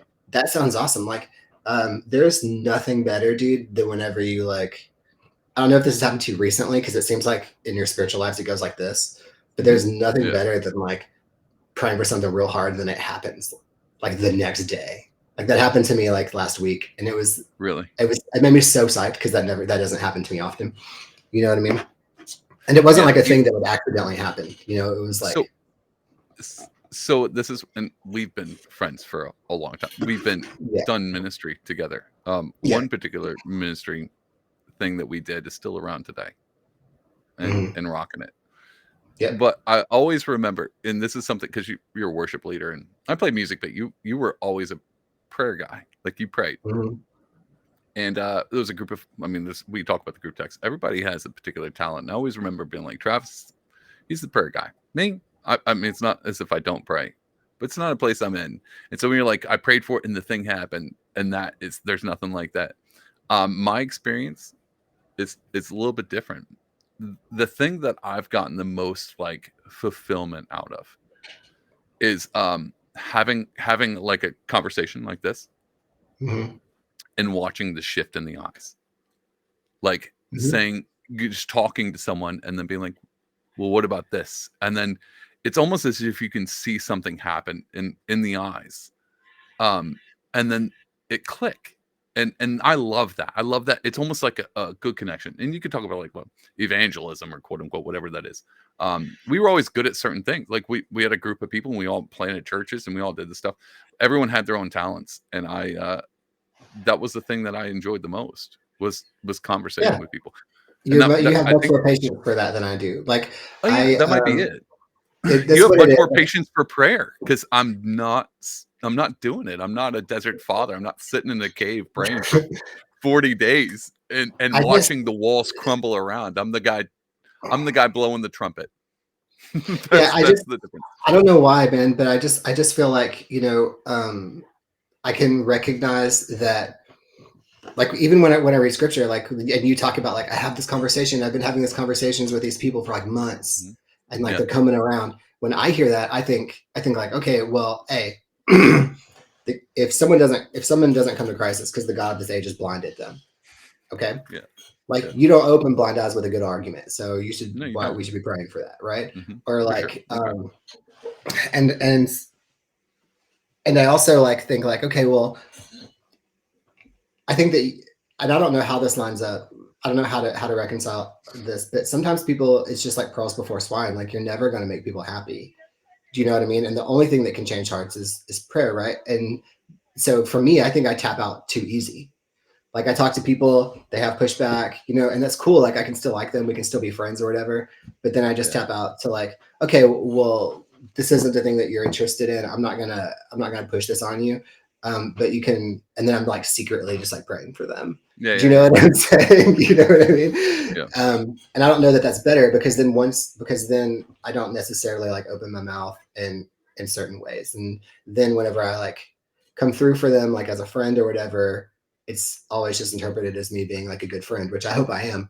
But Terrible. but You're there but awful. there has to be a point, like if you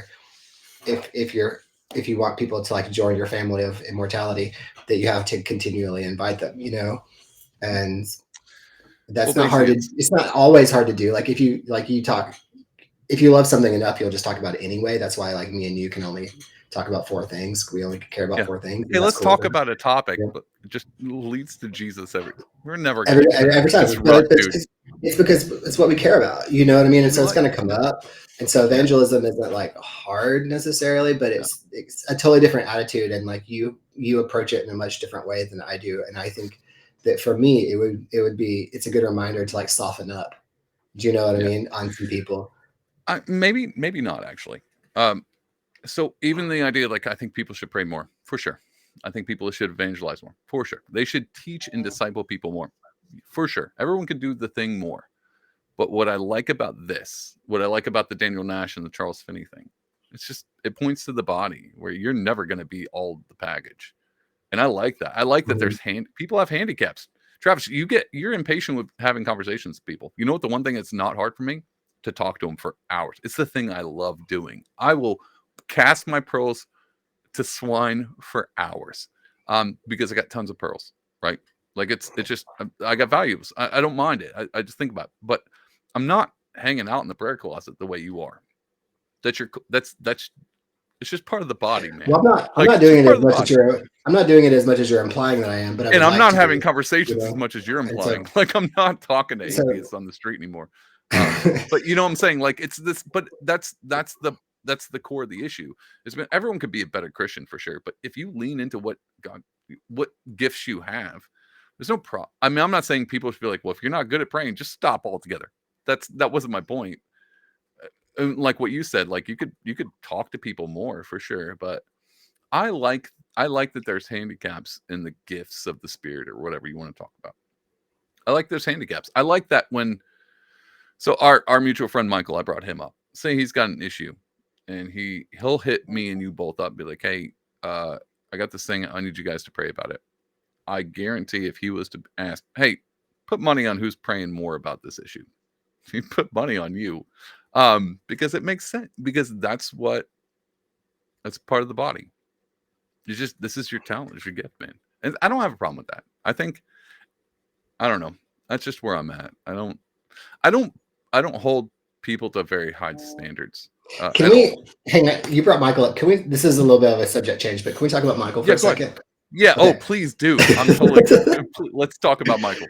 So Michael, Okay. just so everyone knows, Michael Moore was on my podcast in December, and so if you want Yeah, to go back Michael's and listen great. to that Michael podcast, is one of my favorite people good in the friend of entire ours. world. Yeah. Um, but I've been thinking about him recently, because uh, I I've accidentally run into this weird thing online because I'm chronically online, where Yep. people are talking about how dudes like have friendships where they don't know anything about their friends. Oh, we talked about that. Have you Oh, yeah. Okay. have you seen this? Well, no, And you mentioned it in a thing, and I actually disagreed. I was like, I thought dudes have friends. I thought I but was the it's like weird this. one It's missing like, that many. but that's what blew my mind is there's this whole like all of the stitches that are coming up to it are like, yeah, we've been told like not to like express our feelings and stuff, and so like we just Yeah. Yep. it's like this whole Yep. trend. And but I've been thinking about Michael and mainly Michael and you, because I feel like I know so much. I know too much about Michael. Do you know what I'm saying? Okay. Like Yeah. Michael is like He's so an o forthright he's an with oversharer, everything. though. That's his thing. He's an He oversharer. is, but that's like part He's of a the friendship, he's a right? socialite. Yeah, that's he's also a You know? socialite. I mean, he's not like that with everybody, but yeah, okay, continue. Sorry. Yeah. Okay. And so I guess this isn't about Mike, but he's the example where I'm just like, okay, I feel like I have a handful of friends. Like we've got all of you from the group text, excuse me, and I've got a few people outside of that, right? And I feel like we get together and I like know what their lives are about. Like I know like way too much in some instances, but that's just like how we become Yeah. like I don't know if friends. that's And way too I well, don't I don't know mean how much you know, and but I don't know way too much. I don't think oh, maybe. well Alright. I don't It's know that relative. it's relative, right? And but I don't Yeah. understand like uh do we have like a weird friendship? This is what I'm trying to figure out. Am I like have I just been like super lucky with my friends, or is this because I also can't stop telling people about my life? I also overshare it on occasion and obsess over things. And it's like opened the door to have these other conversations with people, you know? Does Yeah. that Are make you sense? asking me a question? Do you think I agree with that? What's the Is our question? I'm sorry. friendship weird? Our Are we friendship weird? yeah, let's bring this in with the viewer involved. Just so everyone listening, they can find out. I mean, I mean, briefly with my past podcast guest, we talked about the manosphere, and which again I knew kind of on the peripheral. I didn't think it was a thing because I didn't pay It's attention a too much. And thing. then It you is the brought word. it is the thing. So Yeah. I'll say this, and I'll make this a really short rant. I think we have a really weird friendship, and we've always said this, but like I don't know many people that have. Number one, I don't know that many people that are this close with friends that they've known for over decades, right? Like Yeah. we've all been friends since high school. But we didn't really have, and I have friends since high school, but our connection is a little bit different because, and I think it's because we all kind of got saved around the same time. And saved, I mean, Mhm. we all started believing in Jesus, and our lives changed, if not radically, drastically, a little bit uh, in that. And I think that made us different. But in that process, what I think we understood is, and this is why I think we're not weird. And I don't think I've been friends with people that aren't Christian, and I could probably still have this relationship with them as well. But the vulnerability and what it means to be a quote unquote mate. We were talking about guys, right? Guys don't share. That was the whole question. Like guys don't have friends like we have. I think why guys nowadays don't have friends like we have is because there's a competition or at least an evaluation of being like if I don't equal up to this, then maybe I won't fit into the group, or I won't get along with the crew, or I won't be a part elevated to the squad. So there's this like this weird thing where people are like, well, I got to keep up with the group, or I at least got to fit in. And I don't think we were built off that. We were built off a weird struggle. This might be why we were friends, is because we were all poor, and we were all really poor. And some of us came off, I mean, not all of us, but some of us came off some drugs, and some of us came off of booze, or just homelessness. And we all came out of this weird chaos and then found, hey, what if we just talked about how vulnerable we are with what we're dealing with? It was almost like a weird form of Christian AA early on that we just discovered. We were just like, let's read the Mhm. Bible and find out what if the dinosaurs are real. Lo and behold, we were like, oh my god, this crucifixion thing's kind of weird. Let's talk about the resurrection for a minute. And then all of a sudden, we were like, yeah, this seems like it's going to change a life. I think people are inclined with that because we came from a vulnerable spot. I don't know if people have that vulnerability with other people, and if they were to show that, like I'm ranting. I'm actually trying to find myself in this conversation, like because you asked it, and I was all of a sudden my brain started spinning like what are we I'd actually oh my god, Travis, are we weird? For sure we're definitely weird. I remember I went through something a few years back, actually a while back, like 7 years ago. I went and I was living in Texas at the time, and we were all friends, but I remember going through something drastic, and it was really hard, difficult tragedy that I had to deal with, and I was like, well, I got to talk to somebody, and so I called Michael, which is the guy we brought up, the oversharer, right? I don't know, Travis. I don't know if you know this about me. I'm not much of an oversharer. I kind of keep things. to myself for the most part. Like Yeah, but I feel like if I asked you something, you would tell me, unless yeah, it yeah, was like but super personal. well, that's the thing. It's not my business. I'm not one to put myself out there unless I'm asked to. And if I'm asked to, then I'm fine. I just don't like to intrude on other people's lives with my own stuff. But this time I did, and I called Mike. I said, "Hey, I got some. I need someone to talk to." He's like, "Yeah, sure." And I proceeded just to bawl my eyes out, like a Mm-hmm. grown man, beard, Viking, 6'4", just weeping. And then and he just wept with me. He just cried with me, like a grown. We're both grown men, and and we Man, just cried. that's his And then superpower, man. I'll tell you what.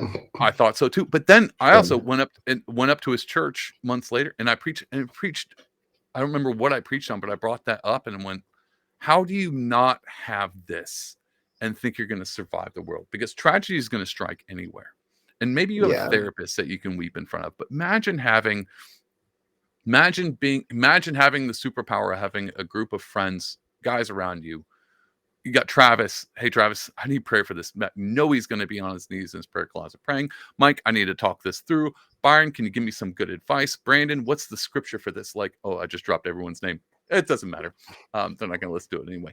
But no last names. But this is our group of five. These are the people's. These are their strengths, and I have this net to throw out whatever I'm dealing Mm-hmm. with, and know that at no point in time they may rebuke me, but not out of like, get out of here. You're not Sure. manly enough, or you're not worth it enough. It's a rebuke. Hey, you might want to check this. And I think maybe that just comes from it might just come from us being that close, man. I don't know. Someone in our group went vulnerable early on Well, there and was like, hey, I'm dealing with this.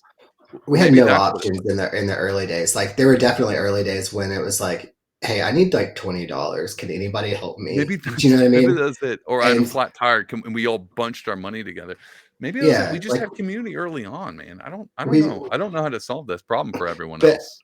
I think the reason why this is one of the reasons why this is bothering me is because there is such like this it's like a push for like what they're calling like biblical masculinity. What is that? What is In the this biblical masculinity thing? I don't know what this is. it's the Christian version of the manosphere. Okay. Do you know what I'm saying? So it's like basically just like dudes with beards like telling you how you should Example. how you should like run your house, like basically like be an authority figure, you know, in a way that's not uh Christian in any sense. Do you Wait, know what what I do you, mean? because It's I believe it. I totally believe in that. I just don't yeah, yeah, yeah. No, I I'm not would be saying a that part of there's that. no, you wouldn't. I I wouldn't. because of how just like heavy-handed it is, and about how like I don't know. I shouldn't have walked down this trail because I No, can't that's think of fine. like the I'm all exact for example. hearing I'm all for hearing because But I listened to enough podcasts where I hear people who I guess in my own head I'm like, I know what the Bible is, and I've seen a grown man fight battles, and I've also seen the same grown man cry. I know what it means to be a man. I don't need a YouTube video to tell me what it means to be a biblical man. And every time I hear that, it just sounds like a grift, like somebody's trying to get you to give money to their Patreon. And so to it's just me, it's gross, man. Because like the thing that bothers me is that it speaking like of which, if you want to ignores give to my Patreon, it's pardonable time. I'm just playing. But yeah, no, it is. it Why do you ignores think all it's the fruits gross? of the Because spirit do because you it not ignores think all the it's fruits. I'm telling you, it oh ignores the fruits of the spirit, right? So there's like no okay, gentleness in it. There's like no patience in it. Do you know what I'm saying? There's really no but joy in it. It's do you think there's no gentleness to other dudes? Like, what is it? A discipleship tactic? Like, are they trying to have disciples and followers under them that they're trying to tough love them into something? Or do you think that because I think here's the that thing about this whole biblical manosphere thing, from what I'm gathering already, from you talking about it, it does sound like people who run their houses well, for the most part, are doing a thing, and they've got fruit from that, but they're not going to share they're not friends with the people watching them or listening to them or following them on Twitter. They're not friends. They're not trying to be vulnerable with them. And I'm so not. maybe No, it's no, no, just a no. This is course. like no. I mean, I'll I'm have not to. getting it.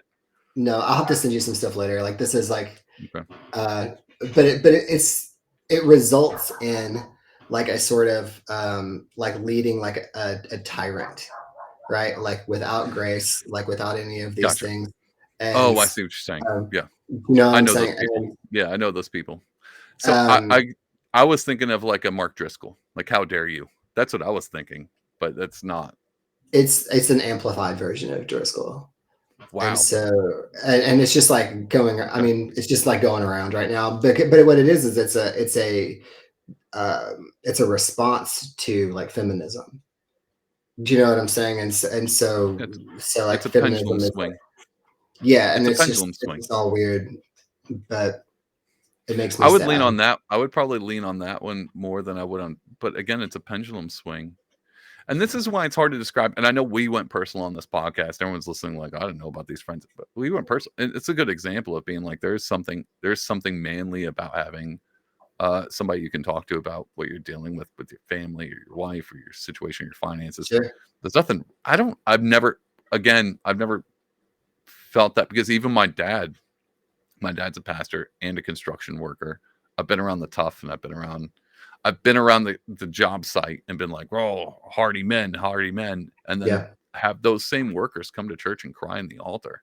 So that dichotomy of being like, you're excuse my French, you're a hard ass, but you're also a human guy who just wants his family to be safe and God to provide for them.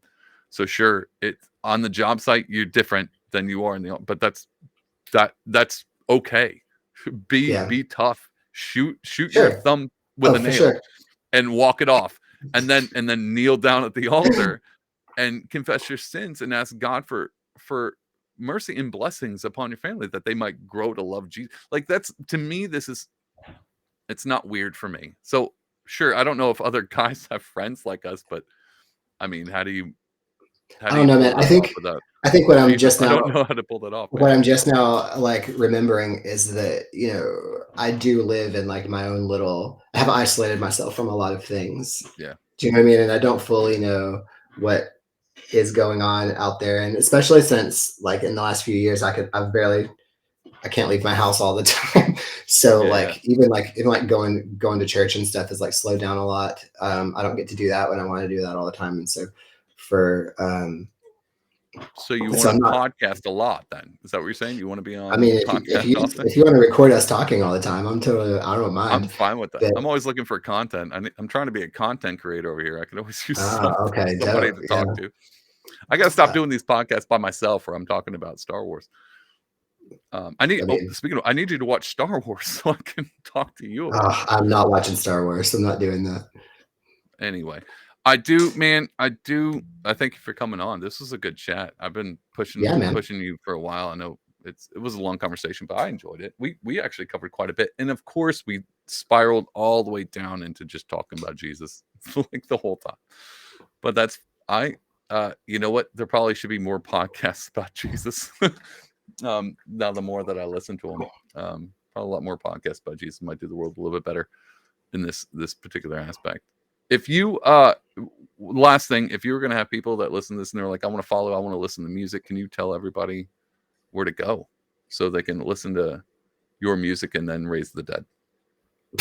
Yeah. So if you're into like metal and heavier stuff, you want to hear me yell about things, Yeah. then you can check me out at Day Graves, all one word. Day Graves music on most socials, although I don't do any real socials. So Me neither. Spotify or Instagram, I guess. And if you want to hear me sing about stuff with a lot of reverb, then Medical Morning That's right. can do that. How do you spell morning? Like, you know, the Med, sun med, rising. Sunright. Okay. Like, Just I didn't yeah. want them to type in medical MOURNING. No, it's too clever for me. I No, know. Anyway, dude, thanks for coming on. And of course, I'm man. gonna toss you aside and I'm gonna sign off real quick. Hey everybody, thanks for showing up to the Cardinal podcast and giving it a listen. This was a great conversation. I love having Travis on. I haven't talked, I mean, we talk all the time, but I haven't talked to him on the podcast in a minute. And basically our phone calls sound just like what we just did.